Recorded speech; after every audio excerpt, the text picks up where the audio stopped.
सिलसिले में जो है आपने जो है प्रेस कॉन्फ्रेंस का इनेकाद किया है? प्रेस कॉन्फ्रेंस पूरा का पूरा हमारे टीएमसी इलेक्शन से रिलेटेड है जी। तो हम आवाम को एक मैसेज देना चाह रहे थे जी। उस आवाम के मैसेज में ये है कि देखिए, हम एक करप्शन फ्री सोसाइटी, हम सत्ता परिवर्तन नहीं व्यवस्था परिवर्तन के लिए आए। अच्छा। हमारी नीयत बिल्कुल साफ। हाँ। कोई हम उनसे पूछना चाहते हैं कि आप क्यों खड़े होना चाहते हैं? जो लोग 5 साल 10 साल से खड़े हैं, आपका मकसद क्या है? सेवा या मेवा? सेवा या मेवा? सेवा करने के लिए इतनी लड़ाइयाँ मैंने नहीं देखी हैं। मेवा के लिए तो बहुत लड़ाइयाँ होती हैं। मेवा के लिए बहुत लड़ाई होती है, सेवा के लिए लड़ाई नहीं होती है। सेवा के लिए दूसरों को मौका दे दीजिए। आपके गाड़ी खरीदे गए, बड़ी बड़ी हो गई, बंगले बन गए, बहुत सारे फ्लैटें हो गई, बहुत सारी ज़मीनें हो गई और बैंक बैलेंस आपके भर गए। ज़रा अब जनता के पैसे से जनता का सेवा वाकई में करने दीजिए। वो जो हमेशा अपना मेवा खाया और जनता को लॉलीपॉप थोड़ा थोड़ा दे दिया, वो बंद होना चाहिए।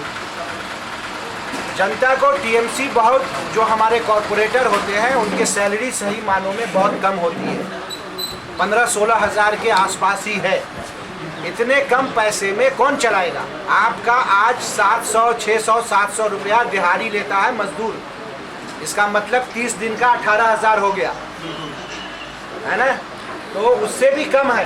तो ये सेवा कौन कर सकता है? बहुत ही ईमानदार आदमी जिसका दूसरा भी कारोबार हो, वो कर सकता है। बाकी जाहिल लोग उसमें से मेवा खाने के लिए लूट पाट के खाएंगे। हमने एक बात सोची थी कि ये सेवा में हमारे समाज के सबसे अच्छे लोग कौन हैं? हमने बहुत सोचा। हमने सोचा कि हमारे समाज में जो मुंबरा का ख़ास तौर से है, वो कहीं ना कहीं हमने सोचा हमारे उलमाए कराम हमारे समाज के अच्छे लोग माने जाते हैं और आज तक वो सबसे कम पैसे में ईमानदारी से सबसे अच्छे तरीके से रहते हैं। 10-12 हज़ार सैलरी होती है और सुबह सुबह देखो तो खुशबू भी लगाए हुए हैं और उनकी क्रीज व्रीज भी हमसे भाई बहुत बेहतर है ना? क्रीज व्रीज भी वो पाल रहा है। हमारा ये था कि कुर्बानियाँ उन्होंने दी है आज़ादी के वक्त में, बहुत एक बार निकले और लाखों लोगों ने फांसी का फंदा पहन लिया और सही मानों में उन्हीं का हक है कि उनको हम आगे आने का एक बार चांस दे, जो 15-16 हज़ार में काम चला लेंगे। इस सिलसिले में हमने डिफरेंट मकतबे फ़िक्र के लोग से मिले हैं और उनको बाज़ाब्ते हमने लेटर दिया है, चाहे वो अहले हदीस हो, ठीक है, चाहे हमारे सुन्नी लोग हों, उनके सबके लीडर से हम मिल चुके और उनको बाज़ाब्ते हमने लेटर दिया है। उनसे 4 नाम हमने रिकमेंड करने के लिए कहा है। 4 नाम, उस वक्त में ओबीसी का मसला क्लियर नहीं था, तो एक male general, male OBC, female general, female OBC, 4 नाम। और हमने उनमें वादा किया है ख़त में कि हम आपके रिकमेंडेड लोगों में से कम 1 लोग को और ज़्यादा से ज़्यादा 2 लोगों को दें, हर मकतबे फ़िक्र के। तो सारे उलमाए कराम और इसके अलावा भी कोई उलमाए कराम अगर शहर के मिलना चाहते हैं, खड़े होना चाहते हैं, सही, उनका तो नियत हमेशा ही सही है, तो उनको टिकट पार्टी देने के बारे में सोचेगी मिलकर, ठीक है। तो एक तो सारे मकतब फ़िक्र है, चाहे वो बरैनवी हो, चाहे देवबंदी हो, चाहे अहले हदीस हो, चाहे शिया हो, सबको, चाहे वो जमात इस्लामी हो, चाहे जमीयत उलमा हिंद हो, सबको लेटर दिए जा चुके हैं 20 दिन पहले, ठीक है। और हमें ये, उसके अलावा ये आम आदमी पार्टी है, आम आदमी का जो है रिप्रेजेंटेशन होना चाहिए। इसमें हम ऑटो रिक्शा यूनियन का एक अच्छा आदमी ढूंढ रहे हैं, उनको भी हम दें। ऑटो रिक्शा यूनियन का कोई यूनियन का आदमी, या ऑटो रिक्शा यूनियन का मतलब हेड नहीं होना चाहिए, ऑटो रिक्शा का कोई एक आदमी जिसका सही नीयत हो, अच्छा आदमी है, उसको हम आगे लाना चाहते हैं। उसी तरह व्यापारी संघ का भी एक आदमी आगे आएगा। टीचर में से एक को कम से कम देंगे, वकील में से देंगे, डॉक्टर्स को एक देंगे। ये सारे लोगों का हमने उसने दिया है, इन लोगों को हम देने जा रहे हैं ताकि अवामी रिप्रेजेंटेशन पता चले कि अवामी रिप्रेजेंटेशन है, सारे अवाम मिल करके लड़ेंगे। यही हालत हमारे थाने के लोग भी हैं, सतीश सरूजा जी भी हैं, उनको भी आप उनसे कवर कर सकते हैं, उनसे पूछें कि यही सोच हमारी थाने के पास, कोपड़ी 5 पखाड़ी में, ओला माझीवाड़ा में, थाने सिटी में और मुमरा कलवा में, और दीवा जो है वो रूरल कल्याण रूरल में आता है, उसका भी 8 कॉरपोरेटर हमारे टीएमसी के अंडर ही आते हैं। ठीक है। इन सबों में हमारा बिल्कुल ये, और हम सारे के सारे सीट 134 जो पहले 131 था, तीन बढ़ गए हैं, तो 134 के 134 सीट पर इंशाअल्लाह ताला हम जल्द जो है लड़ने की जी फरमाइए। किन मुद्दों को लेकर आपकी पार्टी जो है चुनाव लड़ेगी? असल ये है कि हमारे मुद्दे बहुत अलग अलग हैं हर कॉन्स्टिट्यूएंसी, ठीक है। कहीं पर पानी का मुद्दा है, तो कहीं पर टॉरेंट बिजली का मुद्दा है, कहीं पर स्कूल का मुद्दा है, कहीं पर हेल्थ का मुद्दा है, कहीं पर ट्रैफिक का मुद्दा है। लेकिन यहाँ पर हमारा मेन मुद्दा हमारा टॉरेंट होगा। जो बिजली टॉरेंट के आने के बाद जो लोगों के ऊपर, ठीक है ना, जो तकलीफ़ें बढ़ा दी गई हैं, और ये तकलीफ़ें चंद दिनों के लिए उन्होंने राहत दिया है इलेक्शन तक के लिए। इलेक्शन ख़त्म होते ही आप सब देखेंगे, आप सब रिपोर्टर देखेंगे कि ये किस तरीके से ऐसे लगेगा जैसे कि शेर जो है किसी हिरन को नोचता है, वैसे नोचने के लिए तैयार बैठे हैं ये। और लोग जो है परेशानियों से गुजर रहे हैं, ठीक है, कोरोना के, और इतना काम धंधा नहीं है। उस वक्त में सबसे पहले आपसे भरवाया और केस करना ये सब चालू होगा, और आम आदमी पार्टी उसमें रहेगी, समझा। और हम वादा करते हैं आज ही आपसे कि पूरी आवाम मिल करके इस मर्तबा हमको जिता दिया। किसमें? हमारे जितने कॉर्पोरेटर आएंगे हम इनके अभी नकेल डाल देंगे टॉरेंट, ठीक है।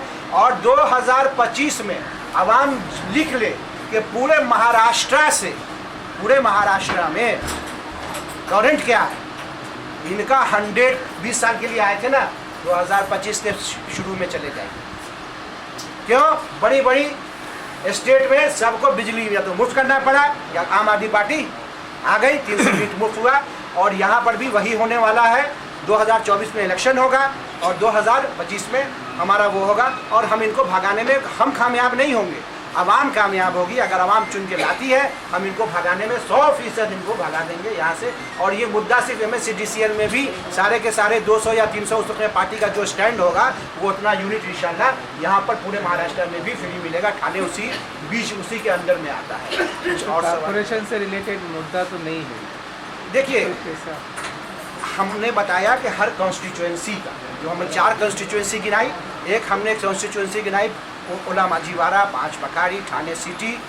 MSCDCL होता, ये बिजली का मुद्दा पूरे स्टेट ही का, जो पूरा स्टेट इस वक्त जो है जो कोरोना के बाद जूझ रहा था, और इतना ज़्यादा इनका तकलीफ का देना, ये सारे लोगों का ही मुद्दा है, ठीक है, इलेक्ट्रिसिटी। उसके साथ साथ आपने देखा कि कोरोना काल में किस तरीके से हमारा पूरा हेल्थ सिस्टम कोलैप्स हुआ है, पूरा कोलैप्स हुआ है। हेल्थ सिस्टम एक बहुत बड़ा मुद्दा है, और एजुकेशन तो हमेशा से मुद्दा रहा है। और यहाँ के जितने भी TMC गवर्नमेंट के जितने भी रहे हैं, वो उनका हालत बद से बदतर किया गया है, बजाय उसको उभारने के। जैसे कि दिल्ली में हर चीज़ को बनाया जा रहा है, एयर कंडीशन और सारी चीज़ें बनाई जा रही है, एक से एक नई टेक्निक यूज़ किया जा रहा है एजुकेशन को बढ़ाने के लिए, हॉस्पिटल को बढ़ाने के लिए, और ये सब तो फ्री हो ही चुकी है वहाँ पे।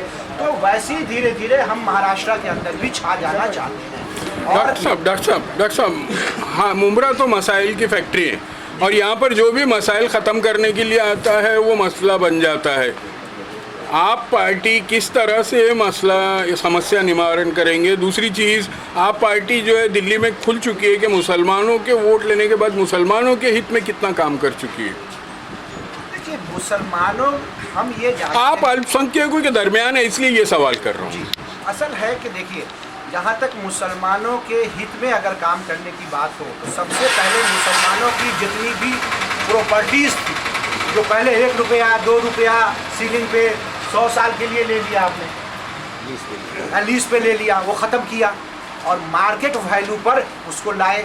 उससे इतना पैसा जनरेट हुआ कि आपको सच बताएं कि आज वहाँ पर जो वक्फ बोर्ड के जितनी भी मसाजिद थी, उन लोगों के इमाम को 18,000 और मुअज्जिन को 14,000 जब दिया जाने लगा, तकरीबन ये 600 से ज़्यादा मसाजिद थी, तो फिर 1200-1300 वो जो वक्फ के अंडर में नहीं आती है, जनरल है, वो भी पहुंच गया कि साहब हमको भी दिया जाए। तो पैसे तो थे ही, तो उनके सैलरी कम कर दी गई। उनको कहा गया कि हम आपको इमाम को 14,000 और मुअज्जिन को 12,000 रुपया ये दिया जाएगा, और उस वक्फ के ही पैसे से आपको दिया जा रहा है। वो सरकार का कोई अपना दान नहीं है, ठीक है ना, वो वक्फ के आपकी प्रॉपर्टी। तो एक बहुत बड़ा अचीवमेंट।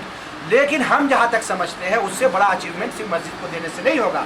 उसके लिए मेडिकल कॉलेजेस खोलना माइनॉरिटी के लिए, माइनॉरिटी की बड़ी सी यूनिवर्सिटी कायम करना, ये भी एक काम है जिसमें मुझे कहा गया था, पूरे ग्रुप ने कहा था कि आप जाके अमानतुल्ला खान से मिलिए और इस विजिट में आप फ़ौरन करके आएंगे, लेकिन कुछ वजह से अभी तक हमारी मुलाकात नहीं हुई है। लेकिन हम वहाँ पर मेडिकल कॉलेज माइनॉरिटी के लिए और ये सब वक्त के ही पैसे से जो हम इधर उधर है उसके लिए खुलवाने के लिए, और पार्टी का उस पर कोई बंदिश केजरीवाल का नहीं है, बल्कि वो सपोर्टिव है। वो तो एजुकेशन के फुल सपोर्टिव आदमी है, एजुकेशन के लिए जितना करना है वो कर लीजिए, इसलिए ये मैटर नहीं है, वो चल रहा है अंदर से। हम शोर शराबा कम करते हैं, काम ज़्यादा करते हैं।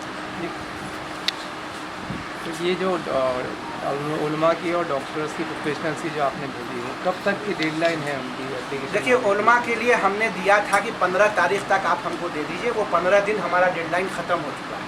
ठीक है, कल हमारा रिव्यू हुआ है, उन लोगों से टच किया गया है, चाहे वो अलग अलग मजहबी रहनुमा से, तो उन्होंने कहा जल्दी हम सोचते हैं, मीटिंग भी कर रहे हैं। एक मजहबी रहनुमा ने कहा कि हम बाज़ाब्ते बड़े मजहबी रहनुमा हैं हमारे, आप सब जानते हैं उनको, इस शहर के बड़े मजहबी रहनुमा में से। उन्होंने बाज़ाब्ते कहा कि मैं अपनी फ़ौरन मीटिंग बुला रहा हूँ और इस पर मीटिंग करने के बाद आपके हम पूरे स्टेट कमेटी के साथ भी मिलेंगे।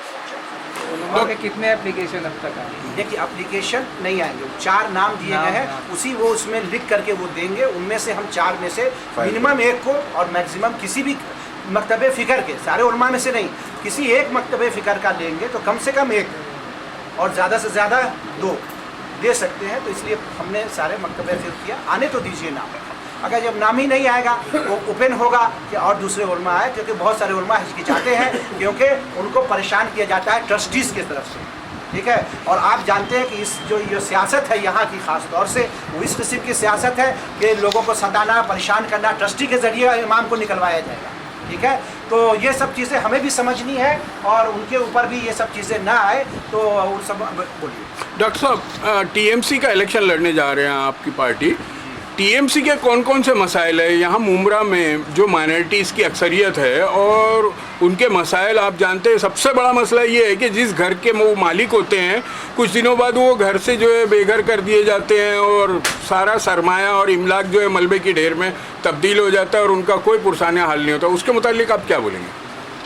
देखिए, जो ये टीएमसी का इलेक्शन है, टीएमसी से के मुद्दे में क्या आता है, सेहत भी उन्हीं के अंडर में, ये टीएमसी का हमारा जो सर मुद्दा चेंज हो रहा है। जो इलीगल इमारतों का शहर कहा जाता है, क्या आप उनको रेगुलाइज करवा सकते हैं? देखिए, यहाँ पर हाउसिंग मिनिस्टर ने भी वादा किया था और यहाँ पर 15 साल से हमारा मौक़िफ़, हमने पिछले प्रेस कॉन्फ्रेंस में ये कहा था, हम तो पहले चाहते ये है कि पहले इलीगल बने ही नहीं, अधिकारी बनने देते हैं, और बन जाए तो हम टूटने नहीं देंगे, बन जाए तो टूटे नहीं देंगे। उसकी वजह क्या है कि पैसा आवाम का भी लग गया, पैसा उस व्यापारी का भी लग गया जिसने बनाया।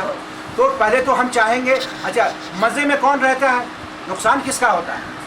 आवाम का भी होता है, और जो बिल्डर बना रहा है इलीगल उसका भी नुकसान होता है, तो उसका नुकसान हम होने नहीं देंगे। नंबर 1, नुकसान होना चाहिए था किसका? अधिकारियों पर एक्शन होना चाहिए था, अधिकारियों पर, वो कभी नहीं, वो हमेशा नफा में होता है, सबसे पैसा लेके खा लिया और खाता रहेगा पूरा ज़िंदगी, और उसका टर्मिनेशन, उसके ऊपर कोई कार्रवाई नहीं। हमारा होगा कि देखिए, सिस्टमेटिक बनाने के लिए एम्बुलेंस जाए, आग, फायर, कोशिश हमारी हो कि सब एक अच्छे से है। हाँ, आने के बाद जो बने हुए हैं वो रेगुलराइज हो जाए। केजरीवाल ने भी आने के बाद, तो शीला दीक्षित कहती थी कि हम रेगुलराइज करेंगे, केजरीवाल आने के बाद सबको झुकझुकड़ी को रेगुलराइज किया, और फिर एलआईजी बनाया, लो इनकम ग्रुप का घरें बनाई। आज बहुत हज़ारों के तादाद में बार बार वो जो है दे रहे हैं लॉटरी के ज़रिए कि ये लो इनकम ग्रुप का है, ये मिडिल इनकम ग्रुप का है, आप इसमें से लॉटरी के ज़रिए दिया जा रहा है। वो हम भी करेंगे, लेकिन किसी भी इलीगल को रेगुलराइज कराएंगे, ना कि हम तोड़ेंगे।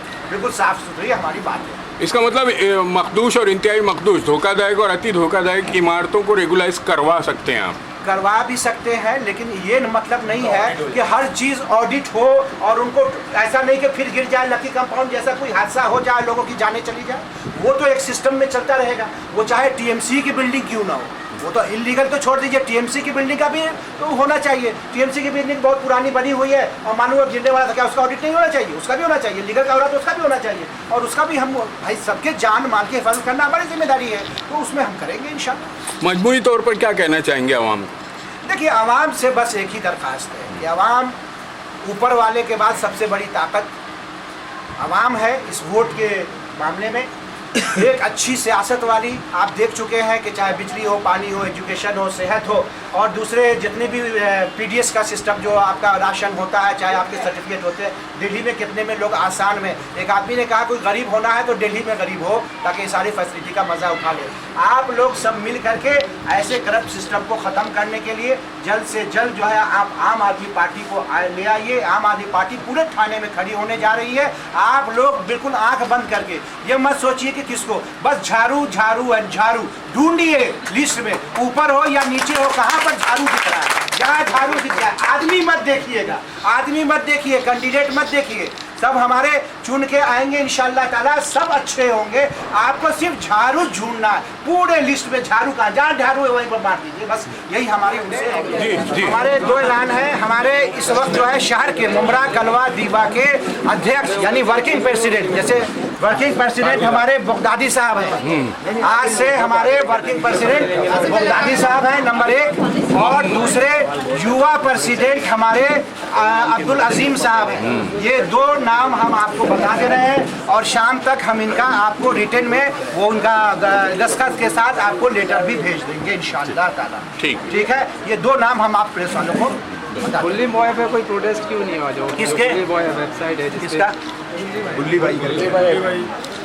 देखिए बुल्ली बाई, हम प्रोटेस्ट तो बहुत कुछ इश्यूज बहुत हैं, ठीक है ना। ये गवर्नमेंट कुछ चीज़ें ऐसी है, हमारी पार्टी इसके ऊपर स्टैंड ले चुकी है स्टेट में, ठीक है ना, हर जगह। देखिए ये बुल्ली बाई का जो है सिर्फ यहाँ पर होने से नहीं है, सीधा प्राइम मिनिस्टर के ऑफिस में हो रहा है तुम्हारे सब इसमें, इसके ऊपर सब पर FIR करो, ढूंढ निकालो, क्राइम ब्रांच को लगाओ सबको, उसको और साइबर सेल वाले को लगाओ, कौन कर रहा है ये सब, ठीक है, वो सब हमारा है। और आप जान रहे हैं कि कोरोना काल में हमारी कमर तोड़ रखा है इन लोगों ने जानबूझ करके। हमारे आए दिन लोग सताए जा रहे हैं, नाहक सताए जा रहे हैं इस शहर के अंदर, इसलिए इनके नाहक सताने को का बदला भी आप लोग बहुत जल्द इनसे निकाल लें। Thank you very much.